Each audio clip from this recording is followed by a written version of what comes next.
சிம்பிளா, ஈஸியா இந்த தீபாவளிக்கு புதுவிதமான ஒரு ஸ்வீட் பண்ண போறோம். நல்லா மொறு மொறுன்னு ஜூஸியா இருக்கும். இதுக்கு 1 கப் மைதா எடுத்துக்கலாம். பேக்கிங் சோடா, உப்பு, நெய் 3 table spoon, oil 3 table spoon போட்டுட்டு நல்லா மிக்ஸ் பண்ணுங்க. தேவையான அளவுக்கு தண்ணி ஊத்திட்டு செமி சாஃப்ட் டோ மாதிரி கொண்டு வந்துரணும். ஒரு 20 மினிட்ஸ் விட்டதுக்கு அப்புறமா தேவையான கலர்ஸ் வந்து ஆட் பண்ணிக்கலாம். இதுக்கப்புறமா சுகர் சிரப்புக்கு சுகர் 1/2 கப் தண்ணி ஊத்திக்கலாம். கொஞ்சம் ஏலக்காய் போட்டுட்டு பிசு பதம் வரணும். Sticky consistency. இப்படி வரும்போது நம்ம ஆஃப் பண்ணிடலாம். இப்போ அந்த டோ எல்லாம் ரெடி ஆயிடுச்சு. சின்ன சின்ன பால்ஸாக பிடிச்சிட்டு நம்ம ஒவ்வொரு லேயராக வந்து நம்ம ஃபில் பண்ணிக்கலாம்.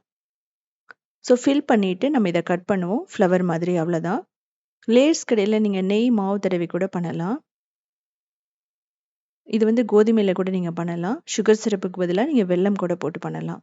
ஸோ இந்த மாதிரி டைட்டாக சீல் பண்ணிவிடுங்க. இது வந்து எடிபிள் ஃபுட் கலர். அப்படி இல்லைன்னா பீட்ரூட், அதுக்கப்புறம் பாலக்கீரை, சாஃப்ரான் கூட யூஸ் பண்ணி நீங்கள் பண்ணலாம் கலருக்கு. ஸோ முதல்ல எல்லாம் ரெடி பண்ணிவிட்டு இது மாதிரி கொஞ்சம் டீப்பாக மட்டும் கட் பண்ணிக்கோங்க. அப்போ தான் இந்த லேயர்ஸ் வந்து ஃப்ரை பண்ணும்போது பிரிஞ்சு வரும். ஸோ எல்லாம் ரெடி பண்ணதுக்கப்புறமா நம்ம ஃப்ரை பண்ணணும். ஃப்ரை பண்ணுறதுனா நம்ம வந்து லோ மீடியம் ஃப்ளேமில் தான் ஃப்ரை பண்ணணும். ஹை ஃப்ளேமில் வச்சா ரொம்ப ப்ரௌன் ஆகிடும். ஸோ 2 பக்கம் சைடுமே நல்லா கிறிஸ்பியாக வர மாதிரி ஃப்ரை பண்ணிடணும். இப்போது அந்த லேயர்ஸ் வந்து நமக்கு நல்லா பிரிஞ்சு வந்துருச்சு. சன்ஃப்ளவர் ஆயில் யூஸ் பண்ணிங்க அப்படின்னா ஃப்ளேவர் வந்து ரொம்ப இறங்காது, இதில் ரொம்ப லைட்டாகவும் இருக்கும். இப்போது ஃப்ரை ஆகிடுச்சு, நம்ம எடுத்துடலாம். இது ஆயிலே அப்சர்வ் பண்ணாது.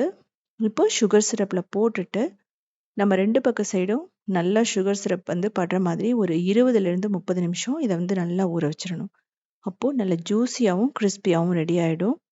இது வந்து நீங்கள் கலர்ஸ் எல்லாமேயும் பண்ணலாம். இதனோட டீட்டெயில் வீடியோ வந்து பார்த்தீங்கன்னா உத்தமி கிச்சனில் இருக்கும். செஞ்சு பார்த்துட்டு